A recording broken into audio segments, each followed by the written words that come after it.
grateful for everything that you've done in organizing this and in just showing us such welcome. Okay, I have to change glasses here real quick.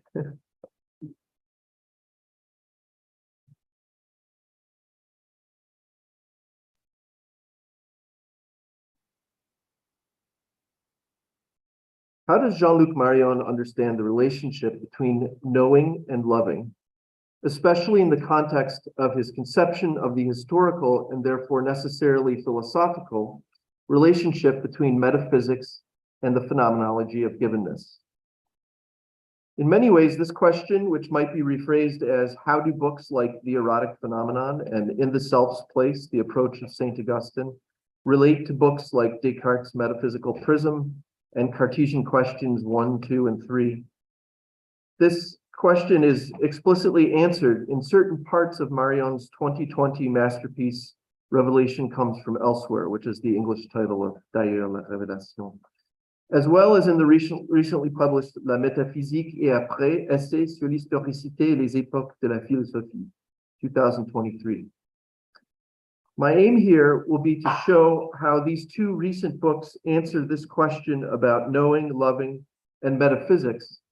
And in doing so, I will take as a guiding thread Marion's reflections on why philosophers make mistakes, and especially why someone might knowingly cling to a falsehood.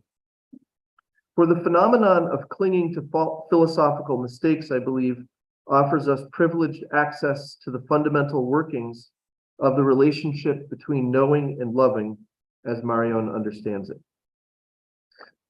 Having said this, however, I immediately have to clarify what I mean.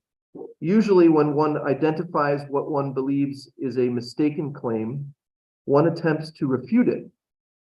But, says Marion in a discussion of the aims and purpose of the history of philosophy in La Métaphysique et après, no genuine philosopher would engage in refutation. The historian of philosophy, writes Marion, knows that, quote, there is no sense in refuting a philosophy because, as Heidegger states, all essential thought is irrefutable. In most cases, Marion comments, the refutation of a philosophy is associated with not having read it or come to know it, or sometimes with knowing it in such a way that avoids understanding it. He writes, one only refutes knowledge of objects, or indeed opinions and doctrines, not new conditions fixed on the bringing to light of evidence. A philosophy that is great and essential to the history of philosophy is always right, he says, because it has given rise to rationality, and one can make no rational objection to it other than what one has understood from the very rationality that it has elicited. This point of view is essential for Marion because it allows the history of philosophy to avoid being conceived solely within the approach proper to metaphysics, the establishment, definitive each time, of a logos of beings in its universality and its primacy. The history of philosophy thus appears in the shadow of the system as its reverse verification, doxographical and negative, the history of errors, stupidities perhaps useful to knowledge. He continues, in a sense here, the history of philosophy takes form only on the paradoxical but unavoidable condition of its impertinence for properly philosophical thought. It is made up of philosophies because it does not amount to the philosophy. Instead of such a simplistic and non-philosophical history of errors and their refutations, Marion advocates Heidegger's practice of the history of philosophy in light of the Seinsfrage, which avoids refutation, but, at least when understood negatively, yields a history of failures. Marion defines this approach to the history of philosophy by three key features. One, a properly philosophical history of philosophy is the history of metaphysics. Two, this history of metaphysics avoids falling into a history of concepts or ideas only by understanding itself in terms of the Geschick des Seins, the sending or dispatching of being. In French, it's l'envoi de l'être, and in English, this is usually translated as destiny of being. And three, because the sending from which the presence of being departs inevitably provokes its concealment by present beings. The history of metaphysics can only repeat the forgetting of being that summoned it in the first place, so as to exhaust all the ontic possibilities of this forgetting. This history, writes Marion, is thus composed of just so many failures. So there's a play on words here that is, I haven't figured out how to translate it in such a way that it communicates it, but you have to remember, une partie d'échecs in French is a game of chess. So just so many failures, échec, not however as the failure of a history, nor as the history of a failure, but rather as the history of a game of failures, which would be a game of chess at the same time, or more precisely of a departing of failures. So you have it in the French there. He follows this with three positive traits to define this history of philosophy. So those are the negative traits. He follows this with three positive traits to define this history of philosophy as the history of metaphysics.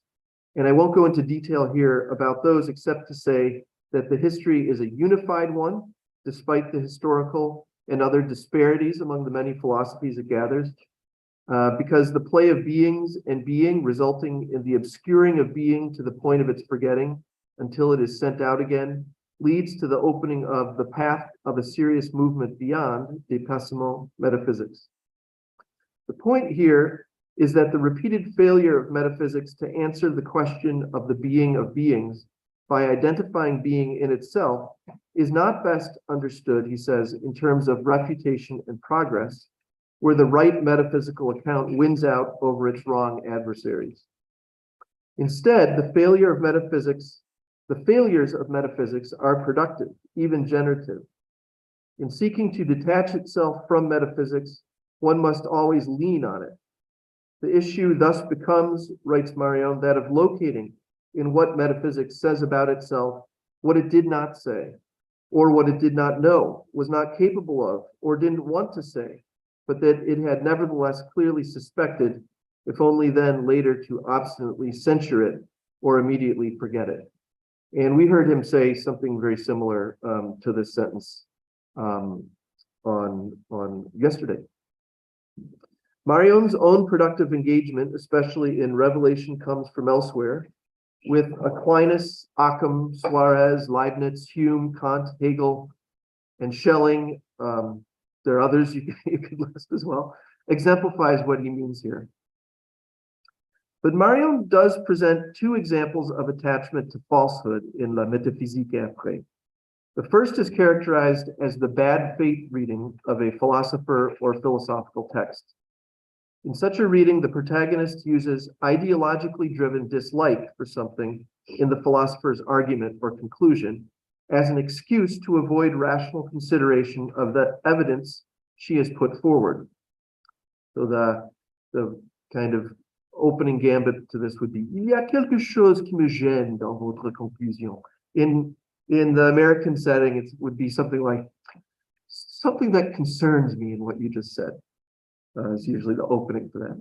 Or in a further twist, the bad faith protagonist claims that the author really means something different from what he or she has presented, and thus asserts that the actual argument can be ignored, a totally irrational exercise of the hermeneutics of suspicion. Alluding to Descartes, who was subjected to this kind of bad faith reading when he was accused of atheism by the Calvinist theologian Boëtius, Marion writes, in other words, one can refuse to follow the Cartesian requirement to its end, not only to know to doubt with good arguments, but also to know at a given moment to dismiss doubt, even hyperbolic doubt, when the evidence requires it because it dispels it. A requirement for the search for truth that is theoretical, but also ethical.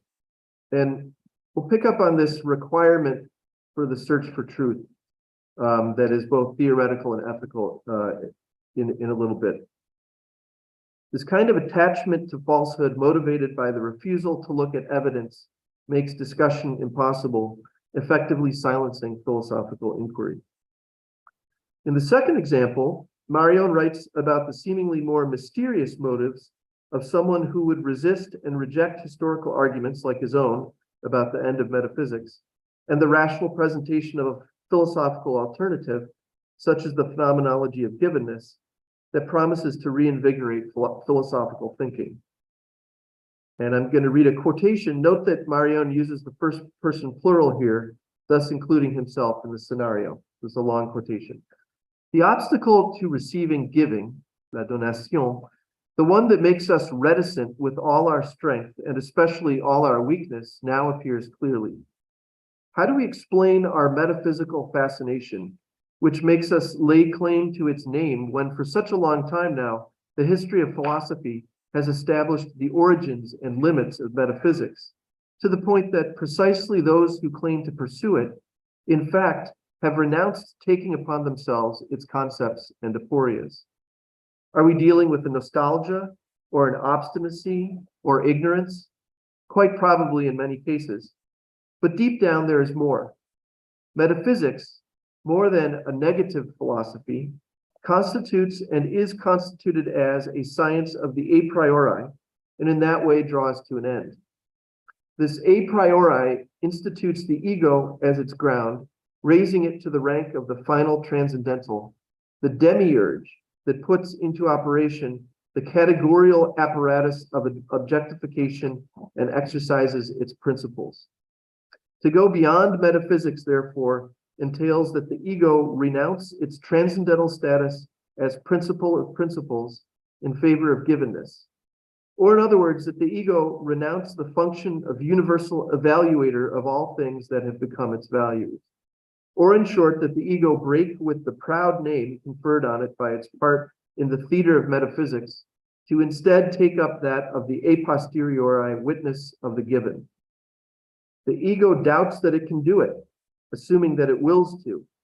And we should not be astonished, since it seems terribly risky to venture into a territory that seems uncharted. This passage clearly sums up the philosophical alternatives that Marion has spent his entire career distinguishing. On the one hand, a metaphysical way of philosophizing, science of the a priori carried out by an ego that fits things according to preconceived categories in order to know them clearly and distinctly as objects. On the other hand, the phenomenology of the given, accompanied by several details, the witness to the event of the given, the subject and its concepts constructed always a posteriori in the wake of the event, that first appeared 25 years ago in Being Given, and that now resonate particularly in the wake of their more extensive treatment in Revelation Comes from Elsewhere. But what I find particularly interesting in this passage is the description of the transcendental ego of metaphysics as a demiurge. How exactly does it mimic God? And how do its demiurgic aspects fit with the description in the final few sentences of the paragraph about the ego's unwillingness to decide and its hopeless fear in front of the prospect of the given, each of which failures of will and hope are determinative? In other words, the will of the transcendental ego has suddenly emerged as something to pay attention to.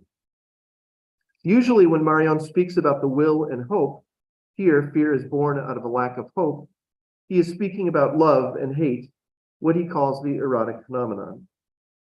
But what does the stubbornly metaphysical philosopher evoked here have to do with the ego that, struck by vanity, wonders what's the use, and almost paralyzed in its will because it wants assurance, a sure thing before it decides to love, asks, does anyone out there love me?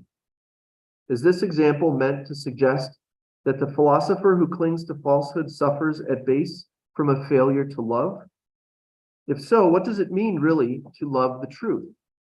And what are the features of a lovable truth?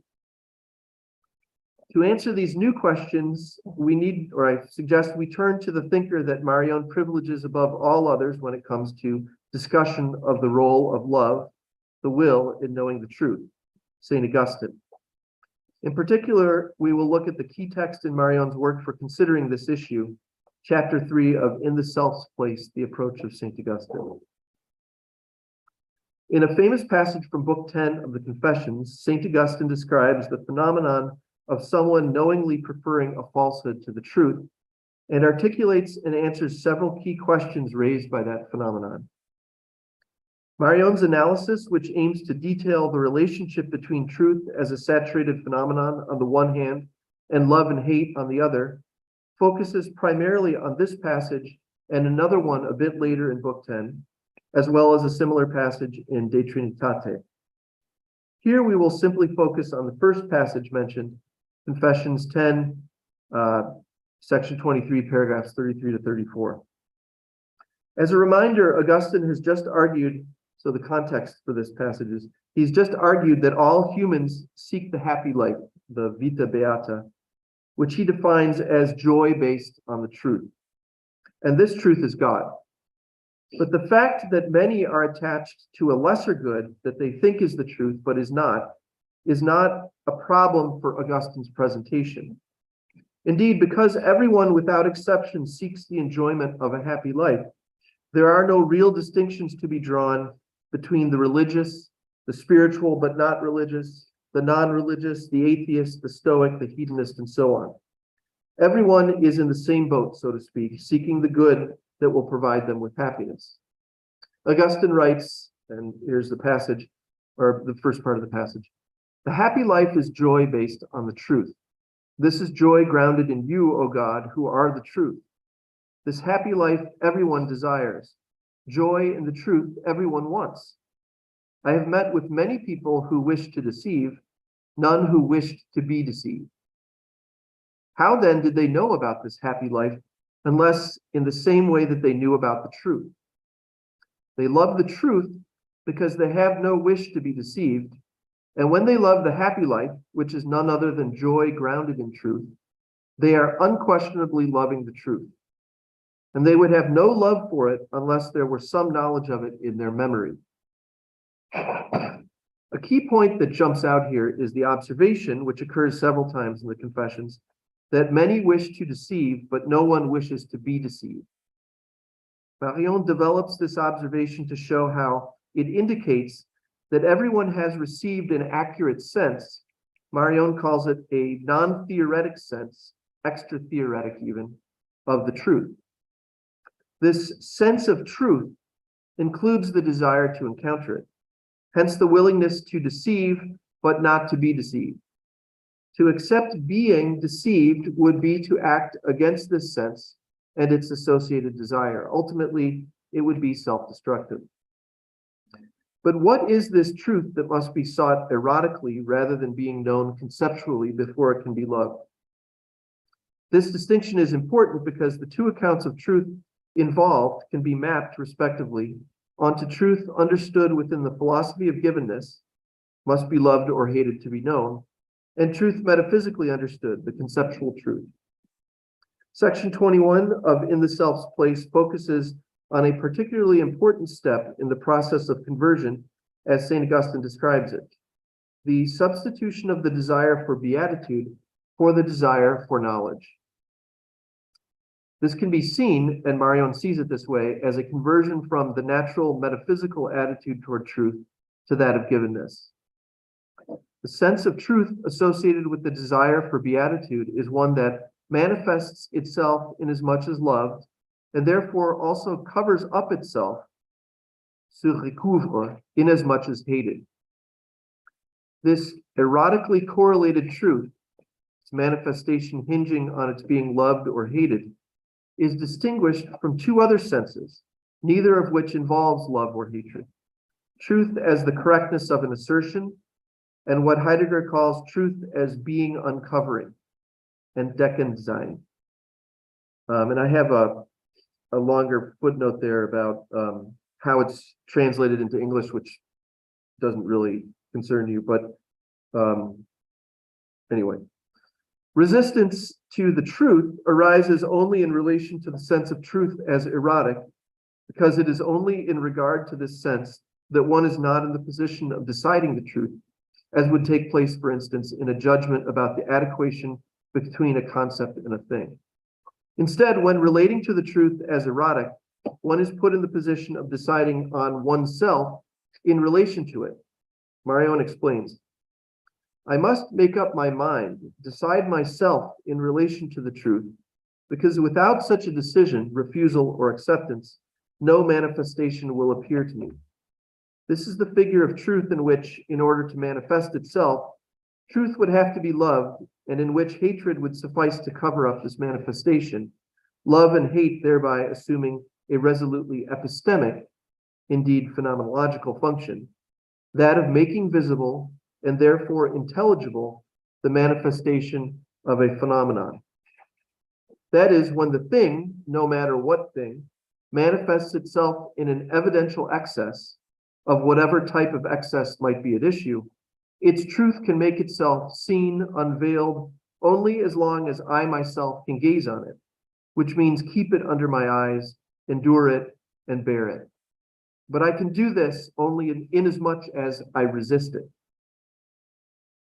We see here that once the decision is made to adhere to it, truth in this sense, no matter the thing that is manifesting its truth as a phenomenon of evidential excess, and thus as a saturated phenomenon, requires the beholder to undergo an ordeal. The sections leading up to this section 21 in the self's place, namely section 18, hatred of truth, section 19, evidential excess, and section 20, love of truth, can be read as the in-depth unfolding of this ordeal resulting from the decision to accept the truth of a saturated phenomenon.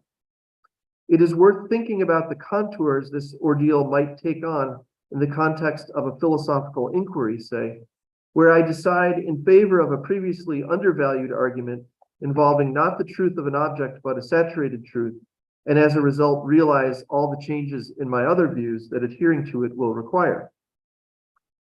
Here's another long quote. From now on, this is also from In the Self's Place. From now on, since the light of truth inevitably brings an accusation, and I've made up my mind about it, only one response remains possible: to love the light even in its excess, although it accuses me, indeed torments me.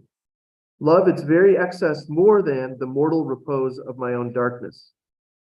The proof of the true cannot not make me undergo the ordeal of truth. The thing here phenomenalizes itself and manifests itself in truth only by thereby doing the truth upon me myself. And therefore I bear its evidence only to the extent that I love it more than I suffer from its intensity or from the disgrace that it reveals in me and that I want to keep hidden. Truth can give itself only by doing the truth, even and especially upon me who receive it. Under the accusing light of the truth, the precise reasons why the gifted cannot bear the given, whether the given be the holiness of God or the truth of some other thing, are made patently evident to him. His finitude, yes, but also his inequality, his darkness, his disgrace. And the given truth's goal, so to speak, in drawing the gifted into this drama of resistance, or in doing the truth to the gifted, is to invite the gifted to decide yes or no whether he loves the truth of the thing given more than his own idea of it.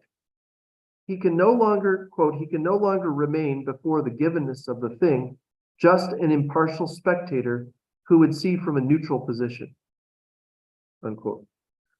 Marion sums this up at the beginning of the next chapter by writing, only the love of truth in the aspect of beauty permits enduring the veritas redargens without succumbing to its hatred. And he then proceeds in chapter 4, weakness of will or power of love, section 23, temptation and the fact of self, to show how this ordeal of resistance continues in time, in and through the phenomenon of temptation. The ordeal extended through recurrence as temptation becomes, quote, a state of resistance as much the resistance to the conversion of my inclination to sin as the resistance of my progressive conversion to this very inclination. It defines a possibility, therefore a disposition that persists without end to the point of remaining a sort of habitus, even after conversion and baptism.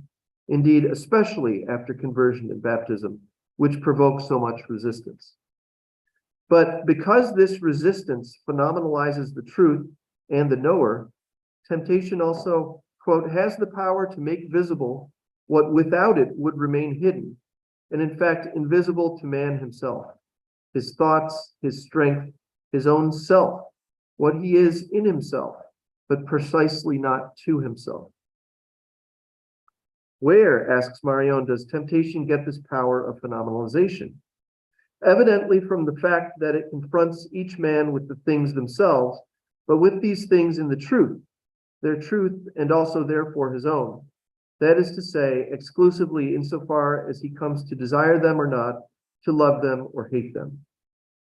The soul, anima, of the Adonai, or gifted, does not remain equal to itself in the neutrality of the theoretic attitude, in fact, in the natural attitude of metaphysics, nor does it exceed to itself as to a permanent object. Rather, it appears to itself without cease as a pure possibility which does not know itself except insofar as it is decided, or rather insofar as it has to be decided in the face of temptation, the ordeal of possibility.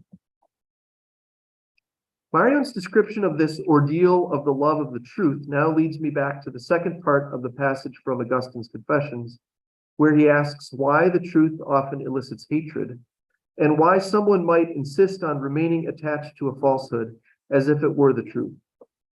Here we get to the heart of what is at issue in this phenomenon. Augustine writes, "But why is it that truth engenders hatred? Why does your man who preaches what is true become to them an enemy, when they love the happy life which is simply joy grounded on truth?" The answer must be this: their love for truth takes the form that they love something else and want this object of their love to be the truth. And because they do not wish to be deceived, they do not wish to be persuaded that they are mistaken. And so they hate the truth for the sake of the object which they love instead of the truth. They love truth for the light it sheds, but hate it when it shows them up as being wrong. Amant eam lucentem oderunt eam redarguentem. Because they do not wish to be deceived, but wish to deceive, they love truth when it shows itself to them, but hate it when its evidence goes against them.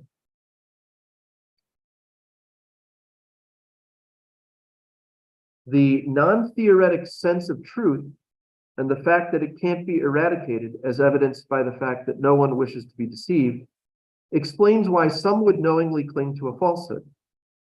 Of course, they do not refer to it as a falsehood. Rather, writes Augustine, they want this object of their love to be the truth and continue to act as if that were the truth, as if that were the case. This is striking. Augustine is asserting that while an erotic mood continues in those who love their object as if it were the truth, an underlying fundamental shift in their relation to it has taken place. They have now objectified the thing they love as the truth, submitting it to their categorical measurements, turning it into a metaphysical object of erotic attention. So in some ways, it's like it's what we could also refer to as an idol, but the point is this erotic attachment to it that arises. Metaphysical objectification of the truth has thus asserted itself under cover of the erotic sense of truth, co-opting inherently truth-directed erotic affect.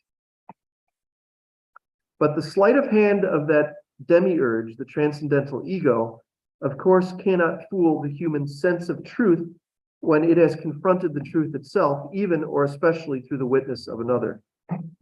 As a result, they now hate the truth for the sake of the object which they love instead of the truth. They love truth for the light it sheds, but hate it when it shows them up as being wrong. They love truth when it shows itself to them, but hate it when its evidence goes against them.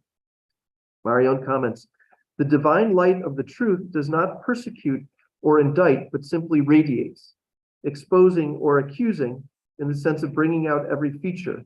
This is what the Veritas Redargens does, this aspect of truth. The one thus exposed cannot choose not to be exposed. He or she has only the choice to love or to hate this exposing power of the truth. And that choice will be accompanied by an inverse love or hatred of self. The choice, writes Marion, therefore does not consist in either letting oneself be accused by the light or not letting oneself be accused, since the light by definition accuses.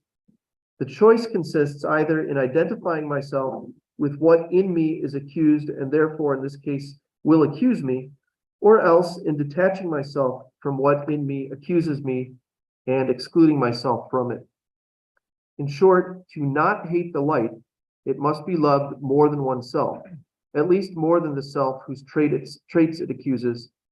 If, in contrast, I love myself, however deformed, e.g. by sin, more than the light that accuses me, then I will have to hate it, since it will continue to accuse me, and I will also have to love myself as deformed.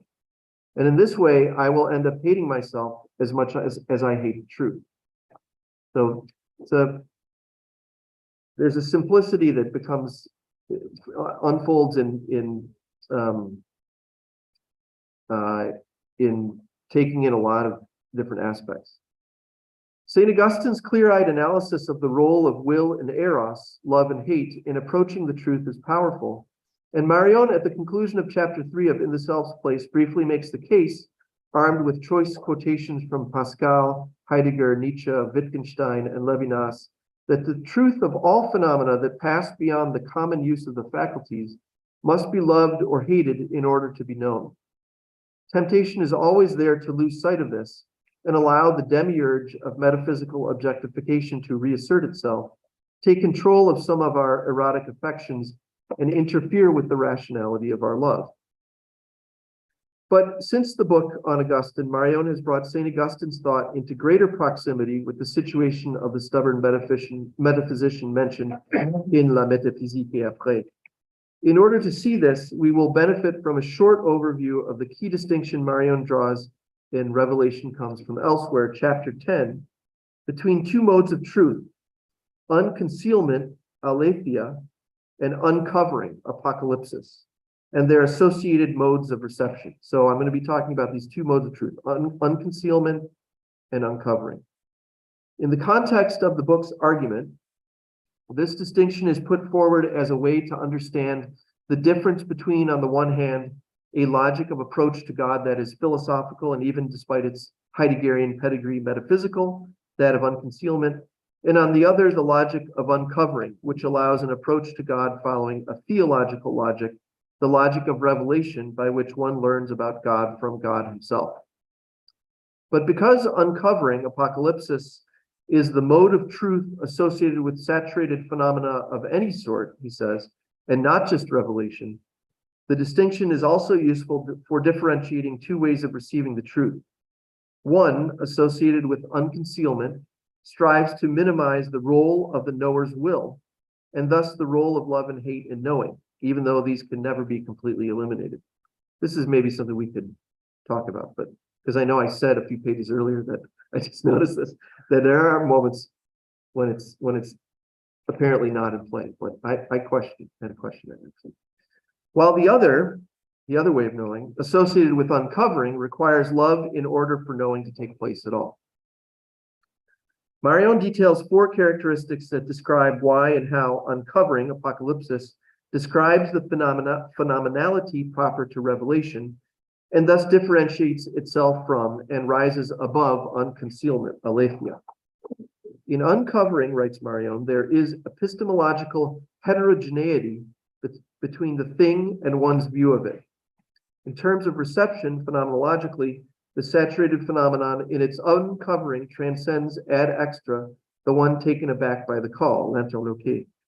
And what is thus uncovered is resisted and can be refused.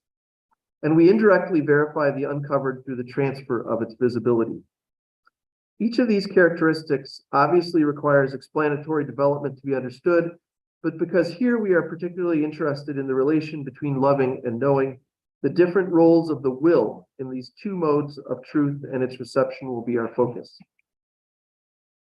Unconcealed truth, aletheia, is always hemmed in or tailored by adequation between itself and its knower. It shows itself to the one who sees it, who in turn recognizes it.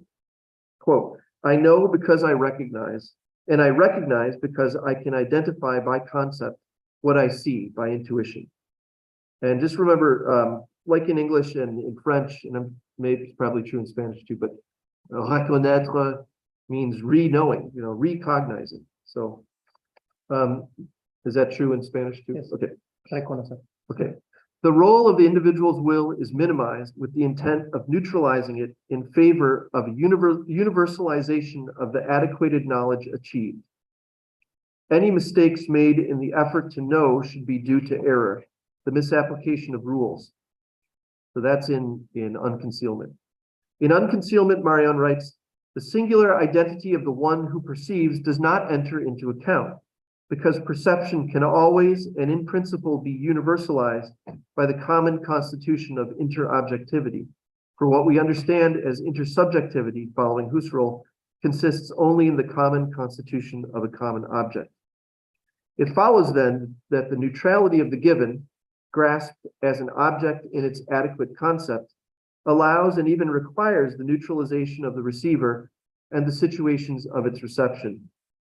Adequation leads to the epistemological homogeneity of the object, also called the common law phenomenon. In uncovering, by contrast, the excess of what gives itself over what one expected to find, results in an inverted inequality. No longer by lack of verifying intuition, as in the case of error or incertitude before a common phenomenon or object, but by excess of this intuition over the signification or significations that are foreseen. So it's yet another description of the saturated phenomenon. Being wrong about uncovered truth, then, lies not in the misapplication of rules of thinking, but instead in the perceiver in his or her capacity to receive. Quote, the extent of the uncovering depends on the capacity of receiving, thus on compromising itself with what gives itself. The one who receives is directly and essentially involved, although ad extra, in the manifestation of what nevertheless gives itself from elsewhere. Withdrawal, confusion, deliberate or spontaneous blindness, refusal, etc., belongs to the phenomenological transcendence of the uncovering. This capacity to receive, in the sense of Kepak's inner roominess, which can also be understood in terms of its limits as a capacity to resist, is not defined by the will, yet it is connected with it. For the recipient is eventually faced with a decision about accepting or refusing the intuitive excess that he or she has inevitably resisted due to his or her necessarily limited capacity. The enormity of the givenness thus judges the finitude of reception. In this way, the very finitude of reception becomes an integral part of the manifestation of what gives itself infinitely, but can show itself only by bursting upon the finite screen of the one who receives it as a gift, but also as a shock. There is always place for refusal, because this place coincides with the very place of its welcome. The gift is abandoned to the point that it leaves the accomplishment of its full manifestation to the mercy of an authority that remains phenomenally heterogeneous and exterior to it. The uncovering, which comes from elsewhere, I misspelled it, allowing its truth to depend on its reception by elsewhere. So let's read that again. The uncovering, which comes from elsewhere, allowing its truth to depend on its reception by elsewhere. For the modes of truth associated with these two modes of reception, falsehood thus arrives in different ways. In unconcealment, Aletheia, writes Marion, verification is measured directly. The truth is unconcealed all the more as evidence unfolds itself, and whoever has eyes to see sees it. Evidence alone decides everything and can settle any question, and no one can refuse to accept it except by remaining blind, placing oneself outside rationality. The role of the will, as I have been saying, is thus purposely minimized. It is entirely different, he says, for uncovering. For when the truth uncovers itself, it does not appear as much as it gives itself without measure to the end, but as much as one is able and willing to receive it, ad modum recipiensis. So that when what gives itself by definition exceeds the one that receives it, it cannot, and thus it ought not, show itself as it gives itself as such. And of course, all of this connects directly with what we have seen in St. Augustine's analysis of the role of the will, and thus love in knowing or adhering to the truth that brings happiness. As Marion directly acknowledges, Here again, and this is from D'ailleurs la Révélation, here again, the analysis of St. Augustine is confirmed. To see what the veritas lumens manifests, the light which illuminates and unconceals, depends on what love can receive of the veritas redargens, the light which accuses the topography of my interior landscape, and thus which accuses me. Because the former arrives upon me from elsewhere, the latter in turn depends on somewhere else than itself, on me, according to my capacity of reception and resistance to this elsewhere. Because the phenomenon manifests itself from its depths and gives itself in itself from its depths, it precisely cannot impose itself on me without me. It can only propose itself to me, as I have the capacity to not receive its arising, and thus decide not to see it. The phenomenon which uncovers itself can be refused, rejected. This paradoxically confirms its greatest power. The power of Augustine's thinking of the uncovering power of the truth is clear, but does it extend to metaphysical philosophizing? We began with the seeming banality of the philosopher who, out of a lack of will and hope, chooses to remain a metaphysician despite all of the limits and ambiguities in that line of work that have been exposed by the arguments of the philosophical historian of philosophy in his elaboration of the phenomenology of givenness. What exactly is the result of seeing him and his problem in the light of Augustine's veritas redargens? In Augustine's text, the joy of the truth is God. For most philosophers today, it is something else. Isn't the distance just too great between today's academic practitioners of philosophy and Augustine's seekers of the vita beata? My claim, and I think it is Marion's claim as well, is that in fact the distance is not too great. The invitation contained in Marion's historical arguments to make a decision in favor of or against their truth necessarily holds erotic implications. I have attempted here to open out these erotic implications by asserting that Marion believes that the contemporary philosopher's choice in front of metaphysics today doubles the encounter with the truth that St. Augustine describes so keenly in that famous passage from Book 10 of his Confessions. Ultimately at stake in my claim is the possibility that, although it frequently goes unrecognized, the very structure of Augustinian confessio is intrinsic to all serious philosophical engagement with truth. Muchas gracias.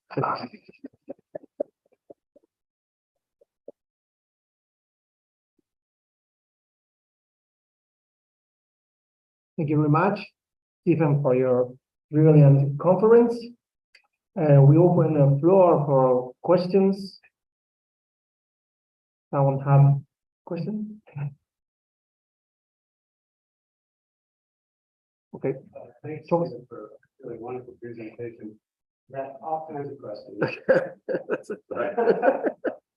How many am I allowed? Oh, you want? So one question which is not the most pressing for me at all, but I should ask it because the translators are here and there must be a purpose for bringing translators on the wayside. I noted that you translated donation as giving, and I'm wondering why. Yeah. And I have been a translator. Yeah. And for a long time, I had been myself wanting to translate it in that direction. And it was Jean-Luc who said to me, no, donation means be given.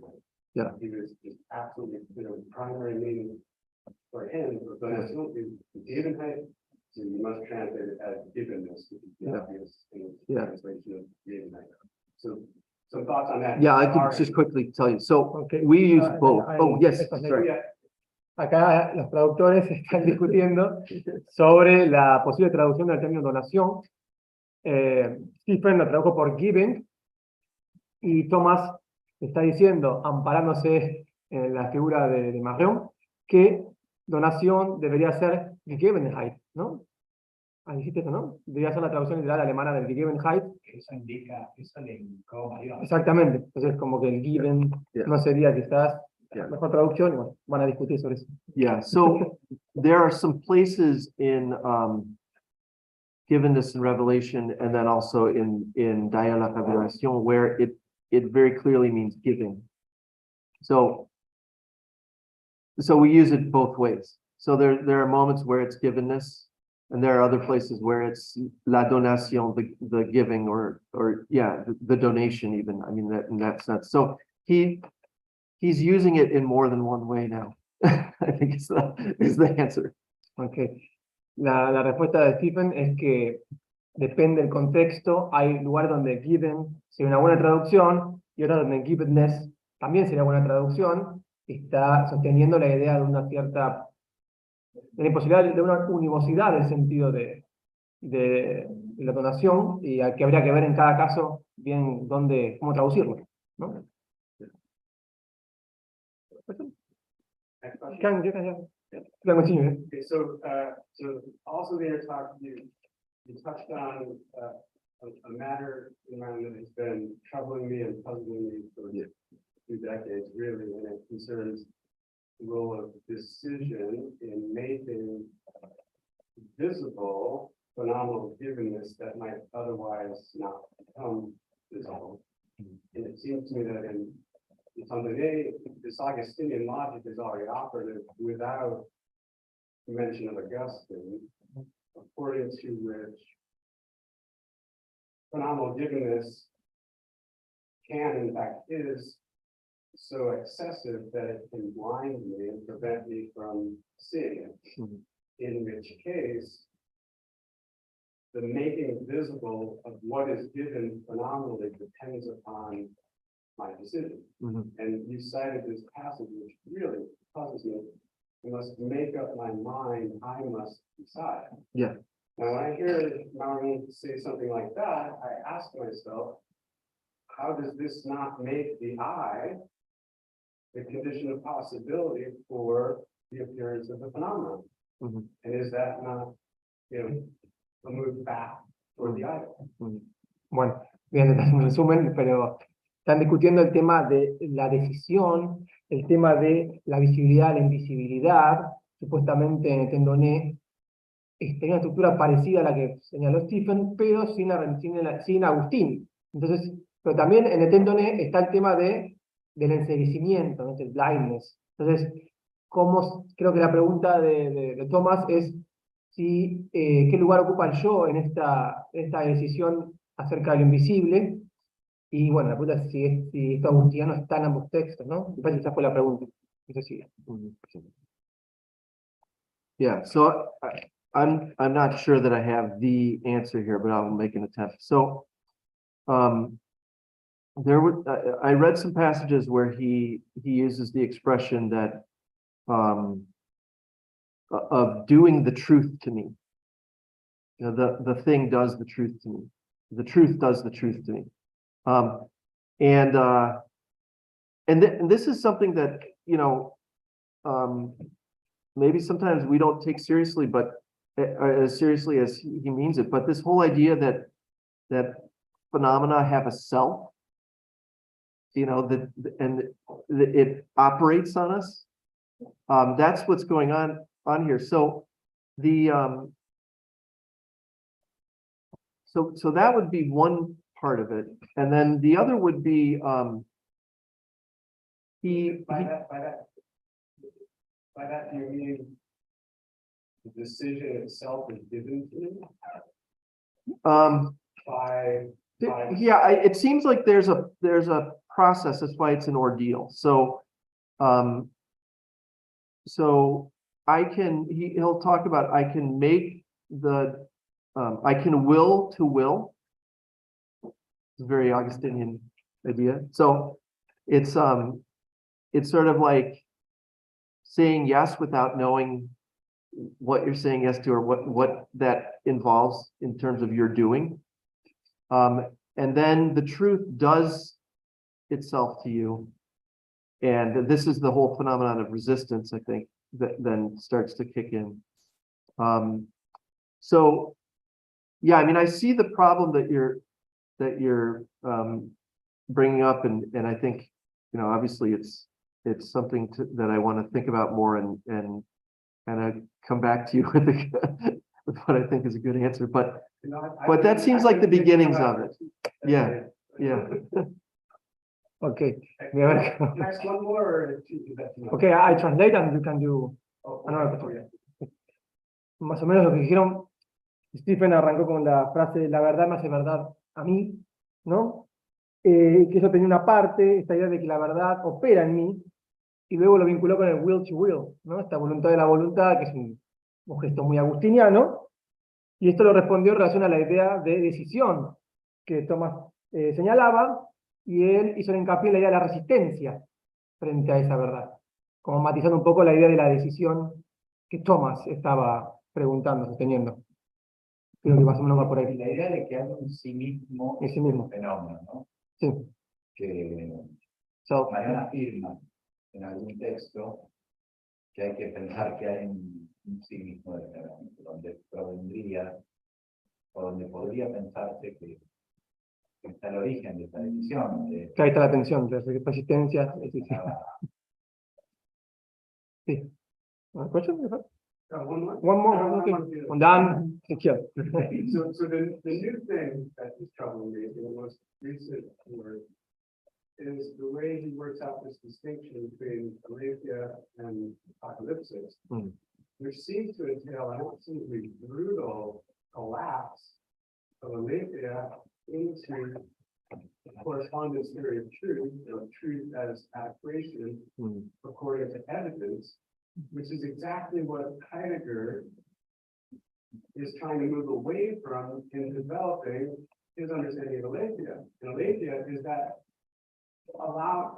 unconcealment that brings all things to light, thus making possible both discussions about correspondence or non-correspondence, but also it makes possible error and mistake and all kinds of other things.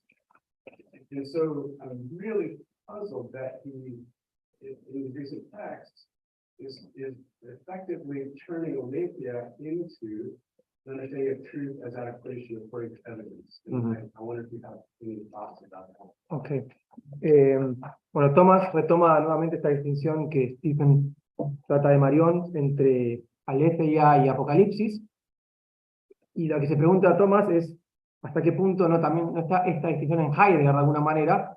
Hay una especie de problema de términos, pero la operatividad de esas dos distinciones sería semejante. no la distinción, sino que con el término aletheia, Heidegger quiere decir lo que parece. Sí, eso quiere decir, que con el término aletheia, ahí está diciendo lo que dice Marion en el Apocalipsis.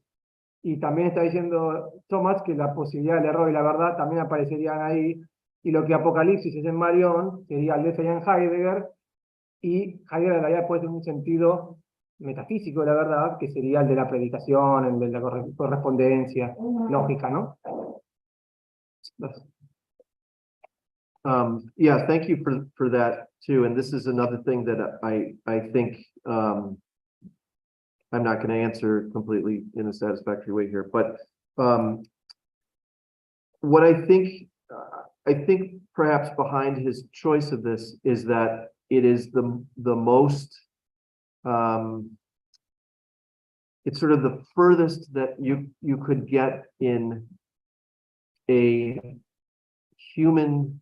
So the point about Revelation is that it is God revealing God's self. That's what he's insisting on, you know. And so I think he's chosen, you know, this Heideggerian term in order to have sort of like the most the best form of human knowing, or the most advanced or something. But that doesn't answer what you were bringing up about the apparent collapse of it into adequation. Yeah. So yeah, right. No, I think so. Thank you for that. Okay. Bueno, acá, digamos, Stephen está pensando esta relación entre Apocalipsis y aletheia, sobre todo Apocalipsis, en términos de la revelación, esta idea de que Dios se revela a sí mismo, y eso es la revelatio, claramente, y que dice que la noción de aletheia, digamos, heideggeriana, sería como la mejor manera, el mejor modo humano de verdad, pero parecería ser que lo que está planteando Marion es ir un paso más, ¿no? Un paso más frente a esta idea del Apocalipsis, que sería como la explicación de esa lógica de la revelación, ¿no? Que se sustrae a la idea de la adecuación, ¿no? Que están discutiendo, ¿no? La verdad como adecuación. Sí, correcto. I just want to make a short comment on this. I think that something that Marion doesn't say is that this distinction between revelation and conceiving Mhm. aletheia is in Levinas. It is in totality and infinity. Levinas explicitly says that the visage, the face, manifests in the revelation way, and not in the aletheia, not as an unconcealment, because the unconcealment is still on the being horizon. So, and he also says that that implies the manifestation capital, the manifestation as something like Marion would say, the self of the phenomenon. Lo que digo es que la distinción entre revelación y develamiento heideggeriano, ya fue sugerida por Levinas en totalidad e instituto. Utiliza el término revelación para hablar del modo que el rostro se manifiesta y critica el develamiento heideggeriano como un modo que no permite que aparezca el otro capa, digamos, el rostro capautor, es decir, a partir de sí mismo, sino inscrito ya en un horizonte que sería el horizonte del terror. Es interesante porque Marion, en el primer texto, el texto en inglés, in Giveness and Revelation, the text you have translated, he said that no one has distinguished this difference. I think I remember that. And then in La Guerra de la Revelación, he doesn't insist on that. Maybe someone has said, and he even quote Levinas, but not this passage. Well, there is someone though that he refers to, a student of his named Jean Violac, Yeah, you know. that he says that. So I think that's also a source of it. And I haven't investigated that, but that's what he footnotes. Yeah. Ok. Porque estaba comentando que Marion dice en Giveness and Revelations que esa distinción la funda él, que no hay nadie que haya hablado de eso, que luego en Taller, la revelación, parecería no hacer tanto hincapié en eso, una cuestión de prudencia aparentemente, pero acá acaba de enseñar que hay alguien previo, John Dulac, que aparentemente estaría estableciendo esta distinción, digamos, previa, sería como el proto que distingue esa cuestión entre aletheia y Apocalipsis. ¿Ezequiel? Okay. Well, I want to you because I have the same problem with the will in Marion, and I think that we are turning around the same circle in different conference. But yes, because there's a tension, no, between the will of the food and the gift of the food itself.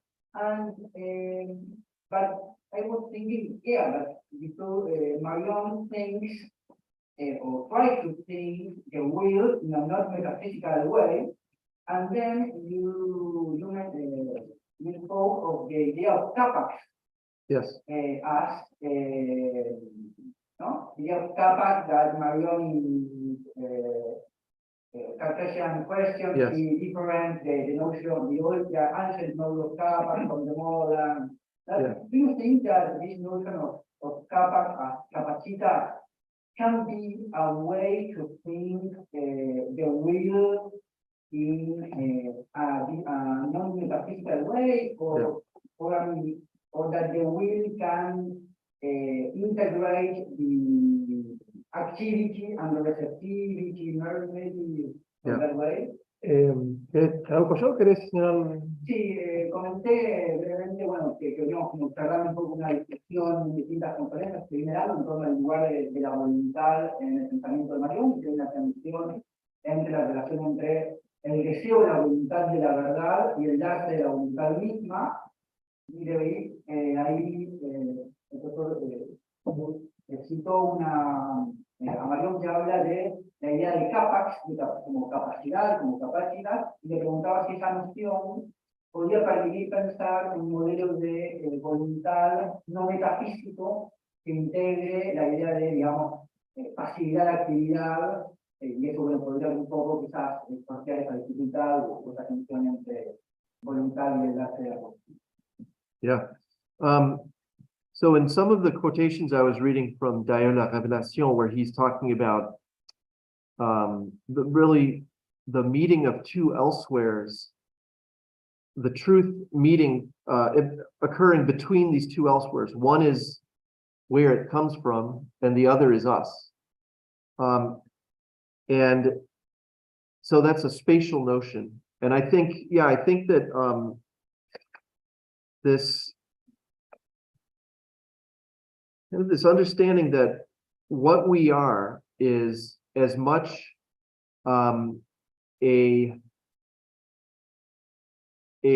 ongoing form that's being expanded or contracted as we are a pole of activity and thought and action, you know. So there's this dynamic space that is us, and it's formed by the truth. And it's also formed by how we respond to the truth. So, yeah, and it's, I wrote an article about this like 13 years ago about the erotic phenomenon, because I think the whole idea of the advance of the lover is very tied to this idea of kapax.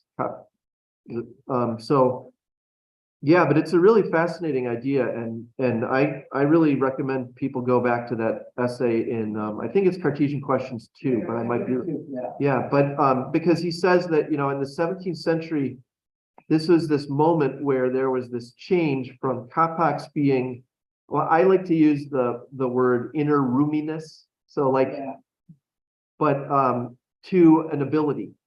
Like we understand it today mostly as ability, my capacity to do different things. But the point is that there is this shift, and he's whenever he brings it up, he's got that in mind, and he's got the old meaning of it in mind. So, yeah, again, I appreciate your bringing that up because it gives me things to think about more. Thank you.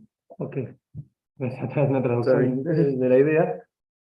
Habló de la idea de la revelación y él señala que hay como dos dimensiones: de dónde proviene, where it comes from, y nosotros. Esa interacción señala Stephen que como lo podemos definir nosotros, y ahí está el vínculo con la verdad y cómo respondemos a esa verdad.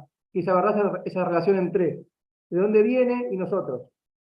Y él dice que escribió hace 15 años un artículo sobre el avance del amante propio de fenómeno erótico y la idea de kapax, ¿no? Que ahí podía haber una relación entre la noción de kapax y la noción de amor, y él señala que no traduciría tanto la idea de kapax como capacidad, y después no escuché la otra palabra que sí sería con la que traduce. How can you translate kapax in English? Well, I say inner roominess. Roominess means like how, like you come into a room and you say, oh, this is Habitar. no, it's something about how it's there's a lot of room for me. Espaciar. Espaciar, o espaciar. Yeah. Espaciamiento. Pero para él, Sí, claro. La expresión. Yeah. La expresión. Okay. Sí, es que era una suerte de espaciamiento, de espaciar. No tanto la idea de la capacidad, que está más vinculada con algo moderno, quizás, con la facultad, sino con la idea del espaciar, ¿no? Abrir y ampliar. Yeah. Like a bag, Like a bag. and it can get bigger when you put stuff in it. Augustine has this Yeah. image too. Yeah. pero el interior. Interior, yeah. ¿Hay alguna otra pregunta que quieren hacer? Si no hay una pregunta, a mí me gustaría decir algo. I would like to say something. I would like to link your conference with a question that I made yesterday, Marion. It's a question about if we can understand this Christian and Platonic tradition as metaphysical or non-metaphysical tradition. When you talk about this veritas lumens in Augustine, and the distinction between aletheia and apocalipsis. And maybe here the question of, is Augustine metaphysic or not metaphysical philosopher? Marion says no, it's not metaphysical philosopher like Dionysius, because the distinction between philosophy and theology comes later. But he does not answer about the tradition, not just thinkers. I would like to know what you think about that. Le preguntaba, estaba diciendo que a partir de su conferencia, me gustaría retomar la pregunta que hizo ayer a Marion sobre si la tradición del platonismo cristiano, si la podría pensar como metafísica o no metafísica, siguiendo estas definiciones de la aletheia y el apocalipsis, porque claramente la idea de la verdad en la tradición cristiana, y también sobre todo neoplatónica, tiene que ver con un revelar, con una revelatio, con un explicatio, ¿no? No con algo predicativo en términos de adecuación.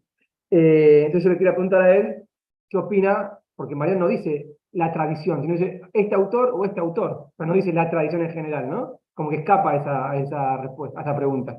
Quiero saber qué opina él. Well, so I'll start by saying it's ridiculous to ask this question because you know much more about Neoplatonic philosophy than I do. I really know very little, if anything. But one thing I would just say is from my readings of Plato and Augustine and Nicholas of Cusa. So that's kind of the extent of my familiarity. I mean, I don't see the classic things that Marion says constitute metaphysics. So I don't see the principle of identity and the principle of sufficient reason. I mean, and then the whole emphasis on categories and objects that follows from that. I mean, when you think of like symposium and Diotima's ladder, and then you think of how Augustine makes use of that in the Confessions. I mean, you're always the floor is always opening under each word where each word that you want to stand on, beauty, or whatever word like that's like doing a lot of conceptual work. The whole point of it seems to me is that it's always morphing into something higher, and so it's not a stable concept in the way that metaphysics operates. It's producing, I guess you could say it's producing a concept, but it's in motion. And if you stop it, you're going to do something damaging to the text and to the point that the author's making. Okay, thank you. Stephen. Bueno, él señala que, creo que está de acuerdo con lo que yo pienso, de que la tradición del neoplatonismo cristiano no se puede decir que sea metafísica en el sentido que Marion entiende por metafísica, porque como dice Stephen, no habría un principio de identidad, ni principio de razón suficiente, ni categorías, ni un primado del objeto, lo cual estoy de acuerdo, no pasa, eso claramente la tradición cristiana en el platonismo. Señaló la idea del banquete y el discurso de Diotima, esta idea del suelo que siempre está abierto y la belleza, que es como el objetivo al cual se tiende en el discurso, y él señala que podría haber un sentido no metafísico del concepto, habría un trabajo no metafísico que no excluye los conceptos, pero aparentemente habría, según Stephen, en la tradición neoplatónica cristiana, una conceptualización no metafísica, un trabajo del concepto, pero que no esté en los límites de la metafísica. I would just say one more thing. Yeah. I mean, Augustine is pretty clear in the Confessions that God is and we are not. I mean, when Monica and Augustine catch a glimpse of Idipsum, it's not a metaphysical conception of being that they're catching a glimpse of. Y acá, bueno, Stephen retoma la idea de Dios es esta visión agustiniana por nombrar a Dios con el ser, pero también toma la idea del idipsum, que es algo que Marion hace en en el texto de Agustín, perdón, a Luis de Soie, donde Marion se toma el trabajo de mostrar cómo el término de ipsum se sustrae al horizonte del ser. No se puede decir que sea, aunque tenga el sum dentro del ipsum, pero sin embargo no estaría dentro del horizonte del ser, sería un vocablo que no estaría dentro de la tradición metafísica. Como también, por ejemplo, for example, when he talks about the poses in Gusanus, in negative set chains, he talks about, no, poses is not metaphysics. Yeah. Cuando Marion habla del concepto de poses, Nicolás de Cusa también hace lo mismo que Ipsum, lo saca como no es un vocablo metafísico también, como no, él hace esta distinción, y el autor de la tradición cristiana en el platonismo, ¿no? No por nada es eso. ¿Hay question? ¿Alguna pregunta más? Okay, if no any question, we can close here. Thank you very much, Stephen, for your